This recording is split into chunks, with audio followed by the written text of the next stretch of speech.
Alright, it has been a while since I've done one of these videos, update videos, and that's because I was doing pretty boring stuff. I was just getting all that out in there, stripping all the paint in there, all through there.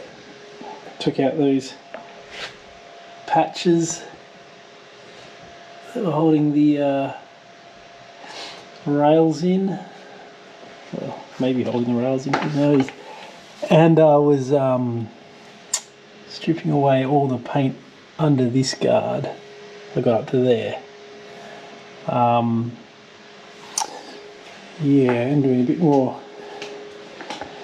I did this one last time there. And just a whole lot of paint stripping under there.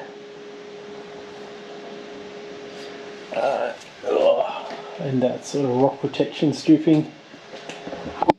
So I haven't actually worked, well, I haven't done any stripping on the car for a couple of weeks now after I was stripping the paint down up under here and found, let's see if I can see it. I'll put the camera there. This guy right here, that there is a big gap in the frame. Not factory standard, I wouldn't think. So when I was stripping all the paint out from in there, I was stripping the paint along that rail, found that hole. That came out of it. That is, it's like a piece of metal that was held in there with filler.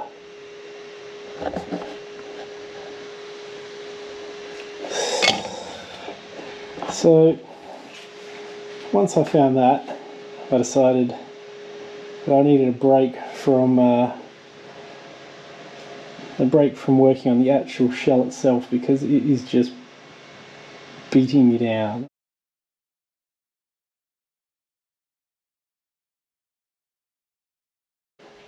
So I guess in this video, let's talk about the mindset.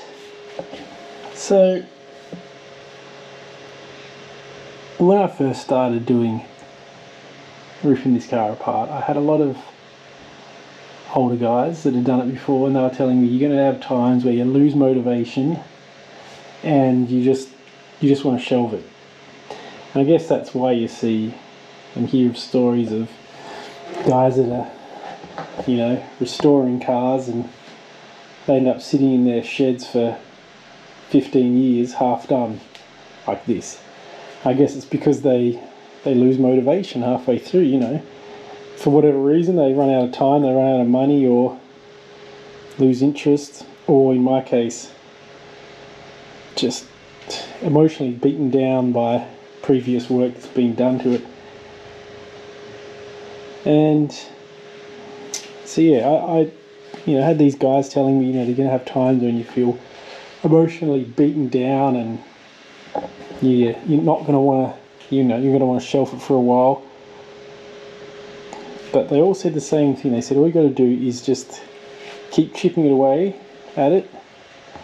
And if one bit is doing your head in and you're losing motivation there for whatever reason, just shelf that bit. Don't shelf the whole car. There's always stuff you can be doing on these cars to keep the build going. So what I did is I got this car cover, chucked the shits, put the car cover over it, and I said I'm not looking at that. I'm not looking at that shell for, maybe 3 or 4 weeks. I'm just gonna, because it's just demoralizing.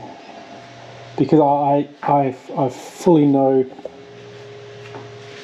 where this leads. It leads to a really expensive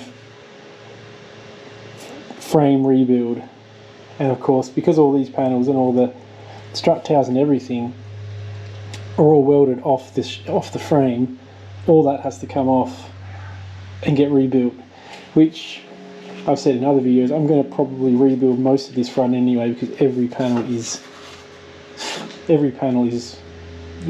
fucked. So it's all going to get rebuilt anyway, but I guess it gets to a point where it's just daunting, and you sort of start thinking, is it worth it? I mean, you buy the car for 10 grand, maybe it costs you, I don't know, I haven't got a quote yet, but say it costs 4 grand, 5 grand to fix these rails, half the cost of the whole car and everything else. What do? You can't really shelve it, because then you've just got a car with a screwed chassis that's not fixed. So you've got to fix it at some point. And as I've said in other videos, the rest of the car didn't, I wasn't scared about taking on my first restoration with the rest of the car. But I mean, your first restoration where you have to start getting chassis rebuilt and drilling out the whole spot wells on the whole front of the car, and basically rebuilding the whole front of the car from the sort of windscreen forward, that's a pretty big resto for anyone, let alone someone that's doing their first one. So with that advice in mind, just keep on pushing forward, do other things that need doing. I started getting out all my boxes of parts. So when I stripped the car apart, I got these big tubs and just put everything in there. I labelled everything so I knew where it went and what it was called. And that's why I got this whole room in here. These are all the tubs down there. There's a little bonnet and doors and stuff. All the parts, and all those parts in those boxes. So what I've started doing is taking out box by box and cleaning everything, because I know that when I finally get to the point when that's painted, all the bodywork's done, it's finished, I'm going to have to start putting parts back on. And then you think, well, before I put anything back on, it's going to have this beautiful new paint job, everything's going to be perfect, except for all the crappy, dirty, bent, rusted parts that I pulled off it. So each bin comes out, I come here, that thing has been an absolute gem, that ultrasonic cleaner, because everything goes in there. If you put it on for an hour, that's sort of 60 degrees with quite a bit of your simple green in there, it actually gets under the paint and pulls the paint straight off the metal parts, which is real handy. So what I've been doing is taking all these parts off, taking them all off. There's the one that I did today. This actually goes, where does it go? Somewhere in here, I think. In there. Sorry, and it goes in there somewhere, I think. Holds a pipe or a tube, I can't remember. It holds something goes along the back of it. It's just a shield for that. But this was all peeled off and rusty and crap. There was actually a dent here, and this was all dented up as well. So it's the first time I actually got my panel beating hammer and dolly out and tried my skills. I actually got, you can't actually really see it now, I got most of these dents out and straightened it all. It was pretty mangled before, to be honest. So stripped all the paint off, got it in primer. So I'm probably going to actually get all these parts that I can powder coated black. Might as well do it right. Powder coating is pretty full on paint, which is obviously hard to scratch. This is the petrol filler shield, I believe. I was pretty confused about this because I just thought that it was the shield that was inside the rear quarter panel, that shielded the actual the filler tube that came in, but then I realised there's no actual spot for it. So this is another one of those times which you go, I've got no idea where I took that off, but I know that the sticker that I put on it said fuel filler shield. So I'm assuming when I go to put all this back together, I'm going to get to a point where I know where that goes. Anyway, so this again was all rusty. You can still see like there's some pitting in there, which I'm going to hit with the rust converter, but it's little parts like this that half of them you might be able to find, some you can't, but there's nothing wrong with that. You get all the rust off, convert it, prime it, repaint it, and it'll last another 50 years. And so that's what I've been doing. I've been going through the box slowly, cleaning parts, keeping the project ticking over while staying away from having to deal with this, which is just depressing at the moment. Yeah, and so here's some other parts that I've cleaned. This one here's still got all the rust converter on it. This is the steering column bracket. So that bolts up underneath the under the dash and holds the steering column stuff.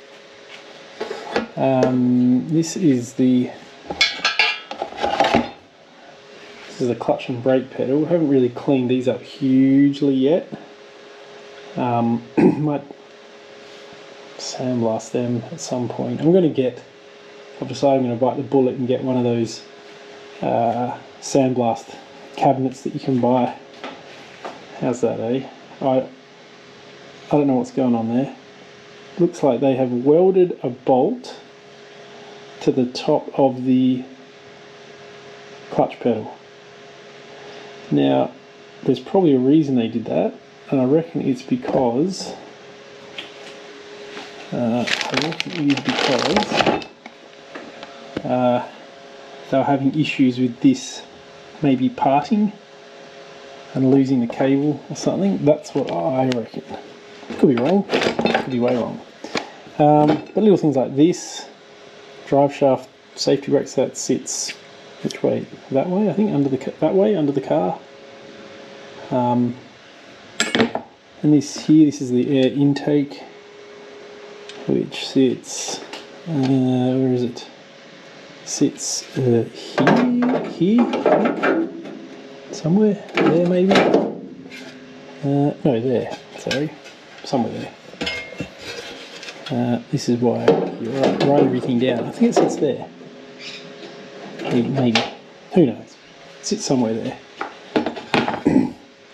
So yeah, anyway, to keep the project ticking along, that's what I've been doing. So next week, or this weekend, I'll probably start pulling apart these bigger things. Like this is the heater cooling fan, sits in the cabin. It's the thermo fan there. This is the windscreen wiper motor and stuff.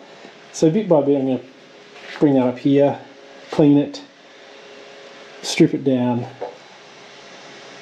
lube it up, clean it, paint it, put it all back together. So hopefully that will keep my brain ticking over and not feel like I'm another one of those guys that's just got halfway through their resto and then shelved it.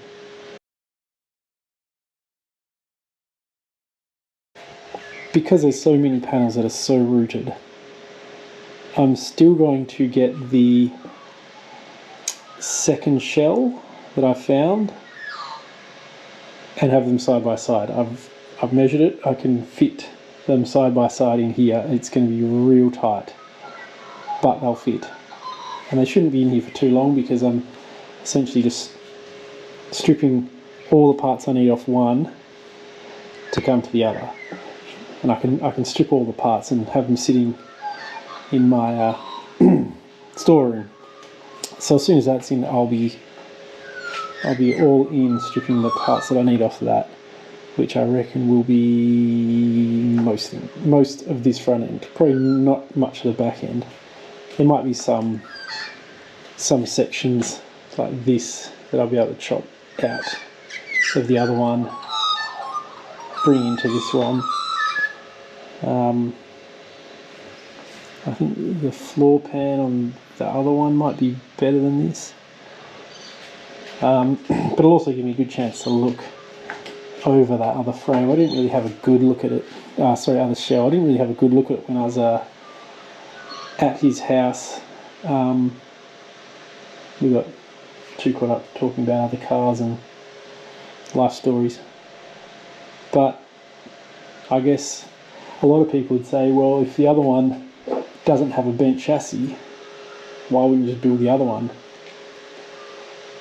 And I guess I'm still a firm believer that apart from that chassis issue and some of these funky panels at the front, from here back, this car actually isn't that bad.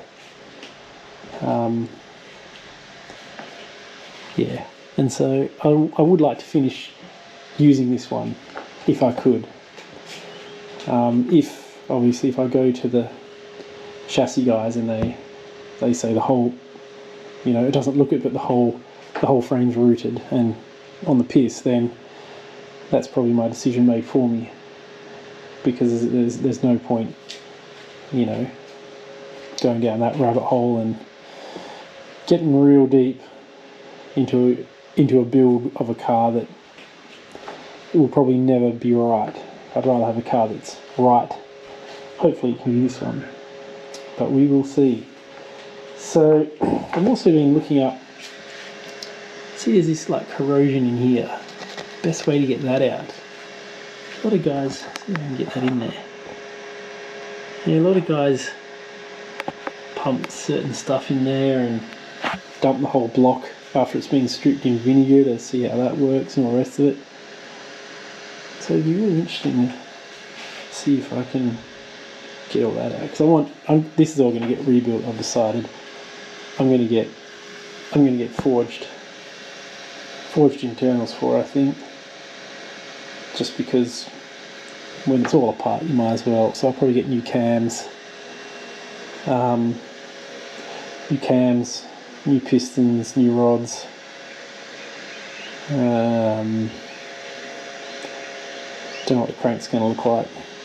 If it's anything, I was pretty positive about stripping this engine until I started seeing all this business, and the fact that I sort of pulled that plastic crap out of the sump, which is a bit alarming, because I have a feeling it's been built before, but probably not well.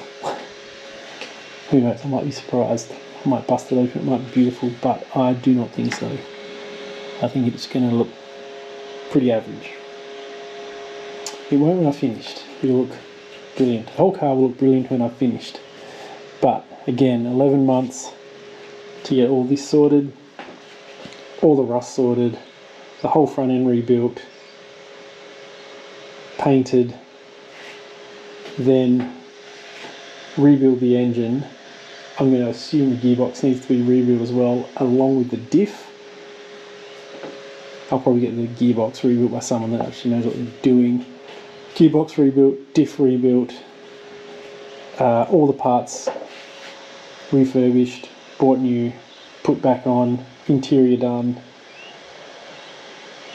That is a lot for 11 months. That I don't hold much hope in hitting that deadline, but let's see how we go. Anyway, I'm going to wrap that up there. Yeah, we'll see how we go cleaning all these bucket loads of parts.